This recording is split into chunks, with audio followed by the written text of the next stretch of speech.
Hey, hey, hey, hey, hey, hey, everybody. This hairdo 2.0, see, shorter. I cut it myself both times and I got it shorter this time, which is what I wanted in the first place. But I kind of quit because I knew I had to quit while I was ahead before I totally butchered it. And this time it might look like I totally butchered it, but it's about what I wanted. And I discovered something that was really cool that I had no idea of. A new acquaintance a lady who's been an acquaintance and is fast becoming a friend. She goes to the pool where I go twice a week to do water aerobics, not water aerobics, but water therapy. I kind of do my own thing. Long story, you know me. I can go into long stories, but I'll stop. But anyhow, I see her at the pool all the time. And we talk and this and that, and we've kind of hit it off. And she just informed me the other day when I said that I'm going to have to find somebody when it grows out a little bit to kind of straighten it up, kind of, touch it up and do the back where I couldn't really reach very good, just kind of butchered. I left it too long. But anyway, so I found out that she's a licensed hairdresser. And she said, I'll cut your hair for you anytime for free. I'll dye it. I'll perm it. I'll do anything you want to it for free. And I was like, oh. So this angel from heaven called Kim. Okay, not from heaven, but I'm putting her in the league with angels for now. My personal angels, okay? But anyway, so that's the hair thing.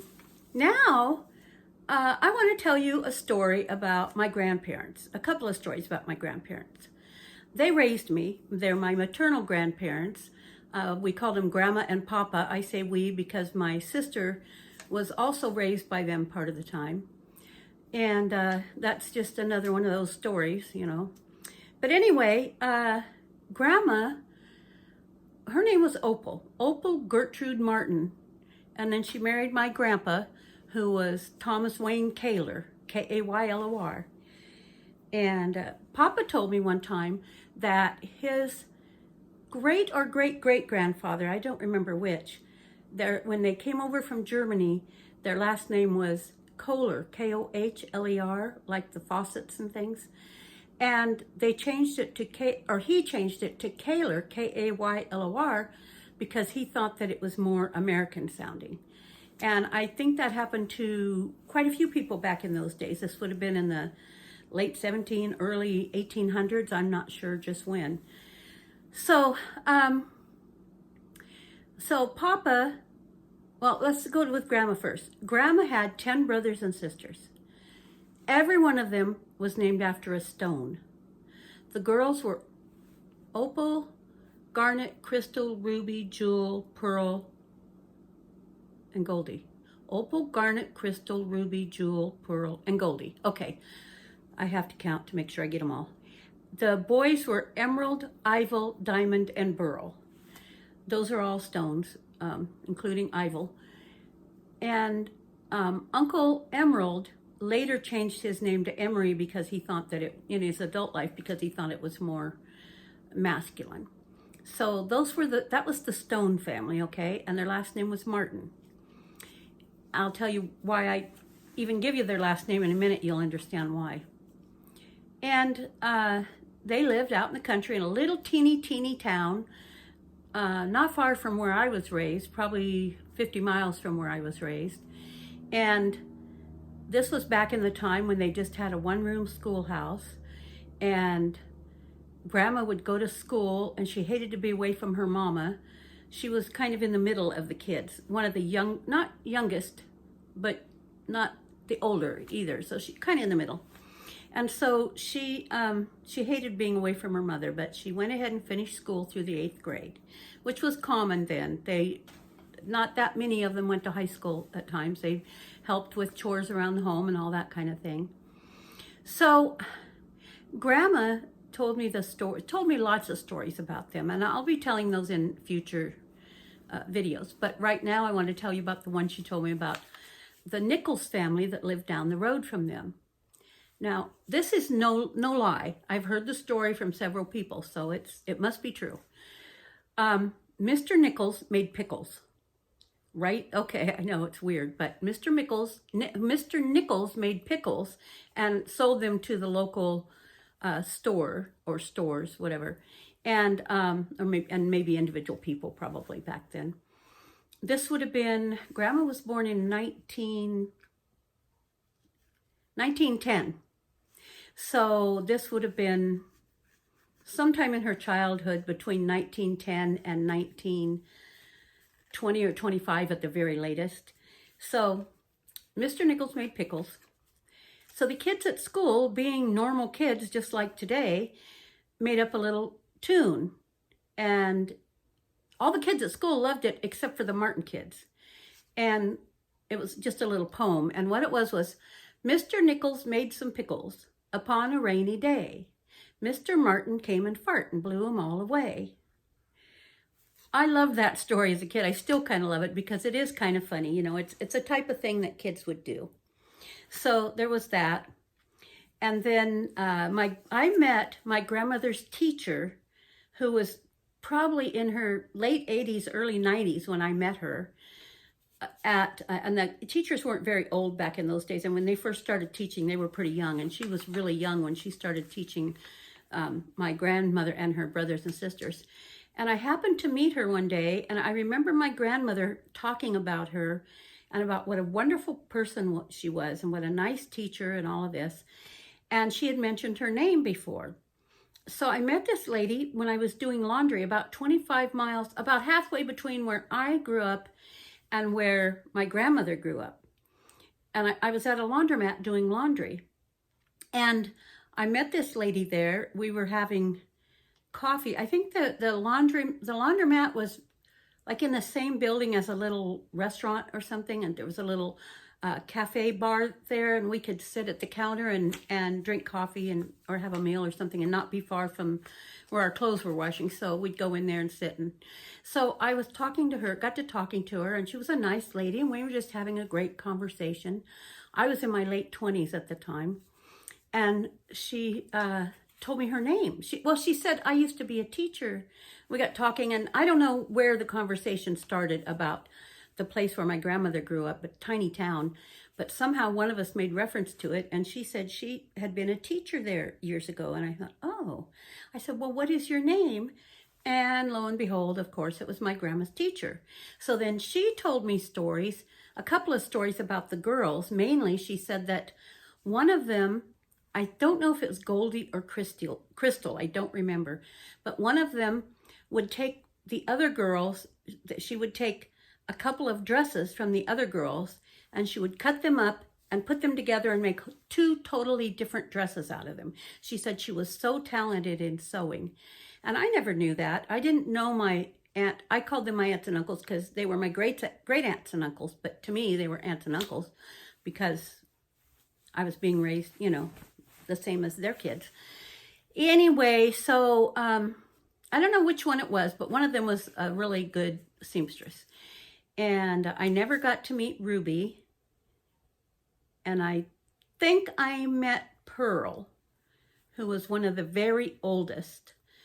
But they had moved away long before I was ever born.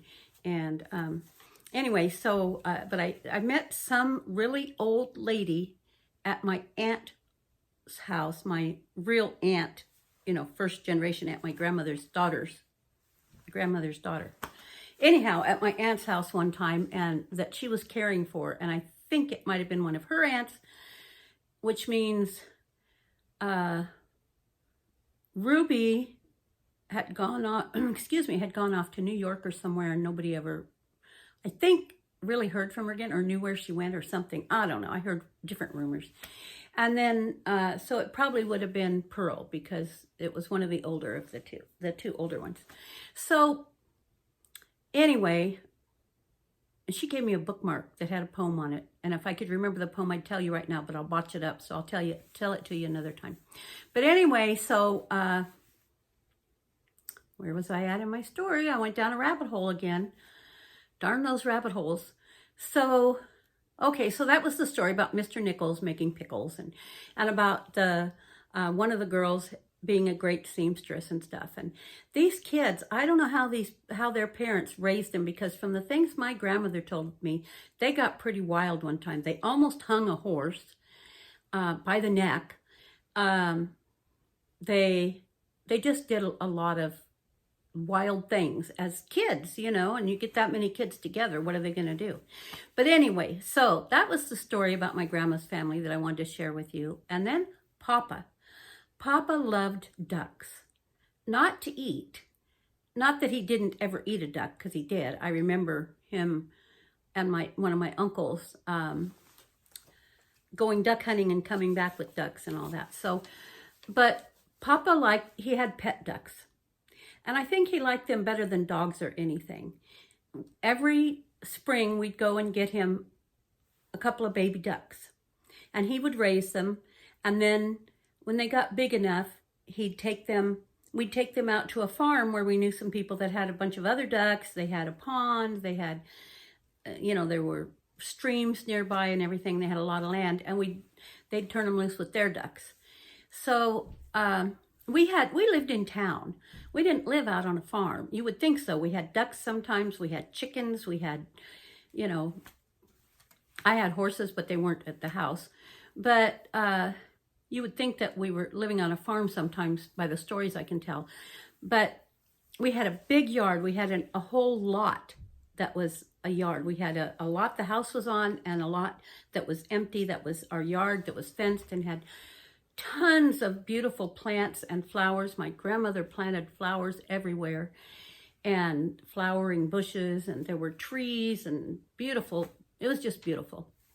And so we had the ducks out there, and we had a pen that Papa built that he would put them in at night so that weasels or raccoons or something wouldn't get them, because those kind of things came up from the woods that was behind us, because we were right on the edge of town. Okay. So Papa had his ducks, and one year we got him 6 baby ducks, and he was so thrilled with them. He would go out and lay in the sun, especially if he got home from work early enough. He worked up in the woods welding on logging equipment, and sometimes he worked till 1 or 2 in the morning. But if he was home early enough, or if it was on a weekend or something, and he had the time, he would lay down in the grass in the shade during the hot weather, and these little baby ducks, all 6 of them, would just gather together on his chest and get right up around his neck and just hunker down and fall asleep, and Papa would fall asleep too. I wish I had pictures of that. I think I might somewhere, now that I think about it. If I do, I'll have to show those another time. So he was raising those baby ducks, and as far as they knew, he was their mama. And they followed him everywhere. And he named every duck he ever had Oscar.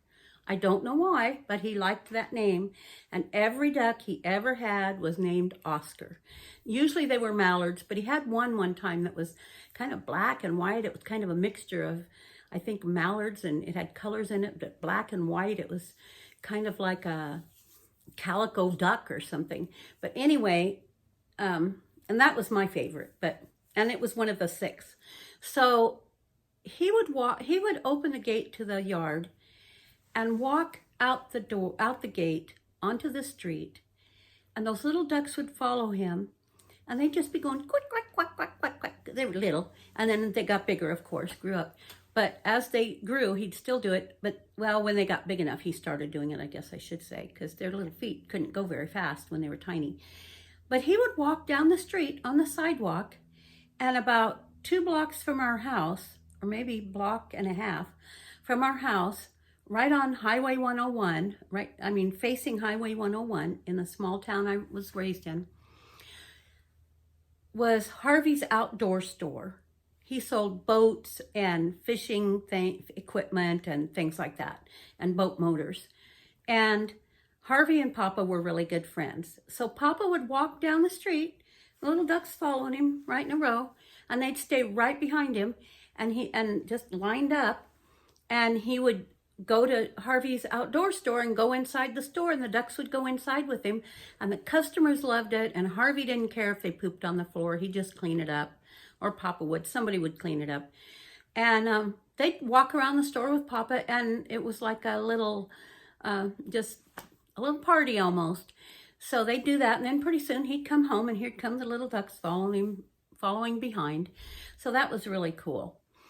And let me see what else. Oh, and about Papa's ducks, we had a swimming pool for them. You know, these hard plastic swimming pools that you can buy places, and we got one of those because those were fairly new at that time to what I remember. But anyhow, we got one of those, and we would let the little ducks swim in it, fill it up with water. And my sister had a little chihuahua, a little pure white chihuahua named Cheetah. Cutest little thing.